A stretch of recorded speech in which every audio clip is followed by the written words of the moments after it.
Assalamualaikum warahmatullahi wabarakatuh. Perkenalkan, nama saya Wandi Dwianjani dengan NIM G7012144 dari kelas C mata kuliah Kimia Medisinal. Baik, di sini saya akan menjelaskan mengenai allopurinol. Allopurinol adalah obat menghambat santin oksidase yang disetujui oleh FDA untuk mengatasi asam urat. Mekanisme kerja dari allopurinol adalah menghambat santin oksidase, di mana santin oksidase adalah enzim yang mengkatalisis hiposantin menjadi santin, kemudian menjadi asam urat. Ia bekerja pada katabolisme purin tanpa mengganggu biosintesis purin vital. Farmakodinamik dari allopurinol yaitu allopurinol dan metabolitnya oksipurinol menurunkan kadar asam urat dalam plasma dan urin dengan menghambat santin oksidase yang merupakan efek farmakologi dari allopurinol sendiri. Selain itu, allopurinol juga meningkatkan kembali pemanfaatan prekursor oksipurinol yaitu hiposantin dan santin untuk sintesis nukleotida dan asam nukleat yang melibatkan enzim hiposantin guanin fosfodisil transferase. Peningkatan konsentrasi nukleotida ini menyebabkan penghambatan umpan balik sintesis purin de novo.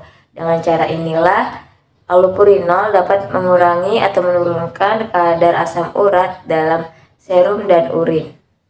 Farmakokinetik dari allopurinol yaitu cepat diserap oleh saluran pencernaan bagian atas, memiliki bioavailabilitas sekitar 67-90%, kemudian kadar puncak dalam plasma sekitar 1,5 jam dan turun dengan cepat dan hampir tidak terdeteksi setelah 6 jam.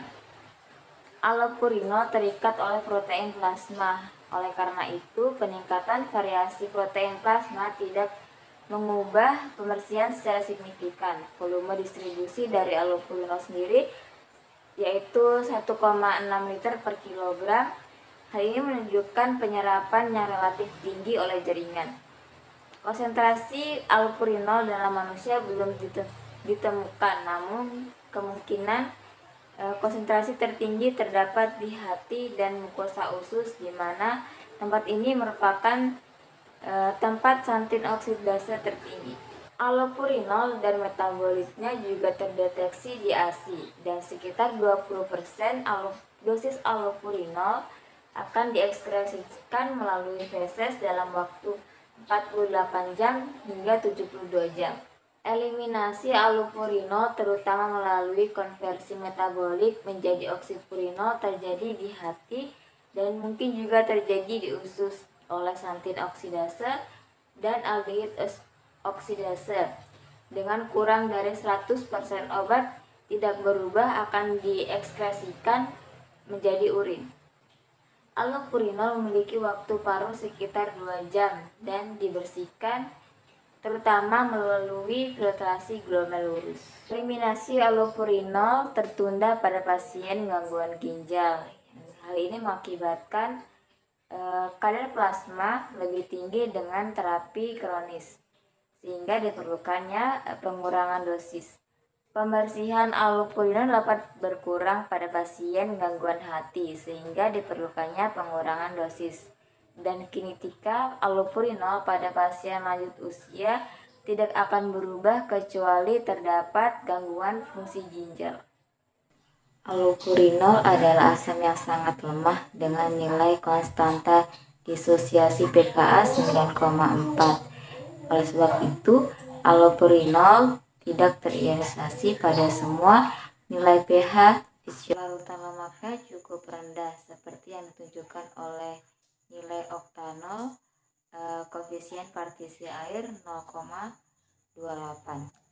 Sedangkan metabolitnya yaitu oksipurinol merupakan asam yang agak kuat dengan nilai pKa 7,7 dan karena itu oksipurinol terionisasi pada plasma dengan pH 7,4. Meskipun mirip dengan allopurinol, oksipurinol lebih larut dalam lemak dengan oktanol koefisien air 14. Oleh karena itu, oksipurinol harus melewati dinding sel dengan lebih mudah menggunakan difusi pasif.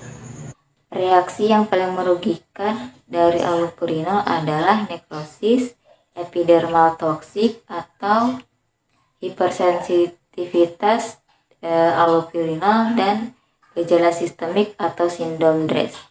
Reaksi ini jarang terjadi tapi dapat berakibat fatal. Dikonfirmasi karena oksipurinol merangsang proliferasi limfosit dari beberapa pasien. Hipersensitivitas oksipurinol umumnya merupakan stimulan yang jauh lebih manjur daripada allopurinol.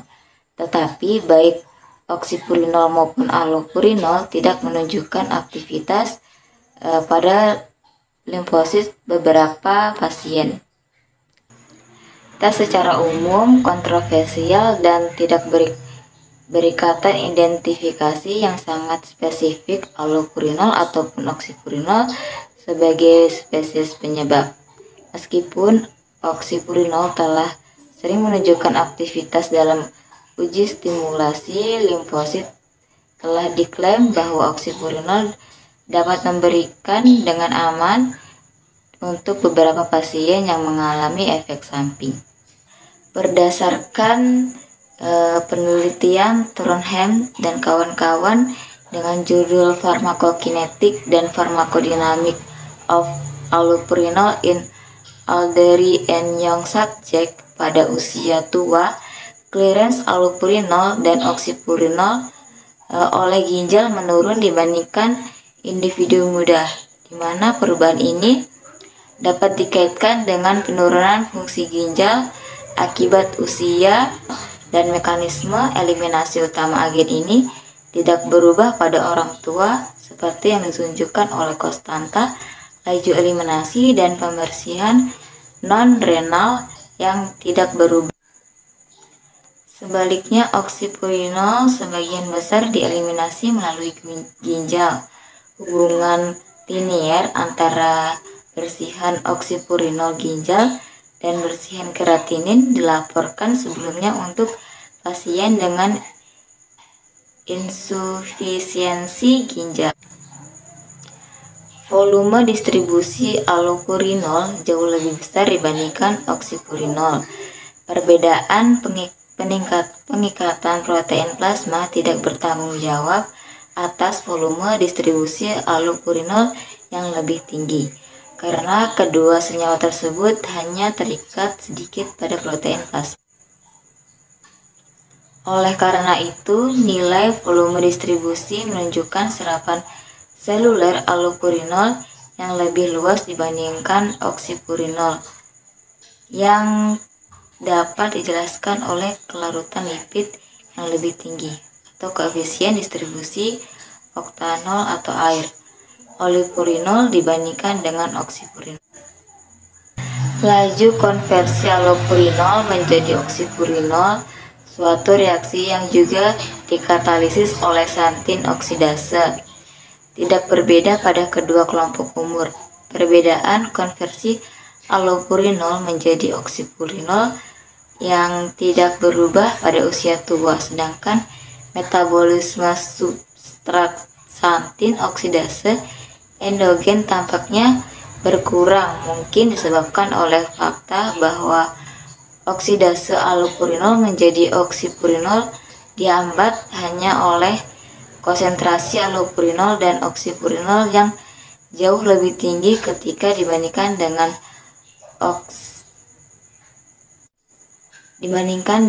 oksidasi substrat endogen hiposantin dan santin. Perlu diingat juga bahwa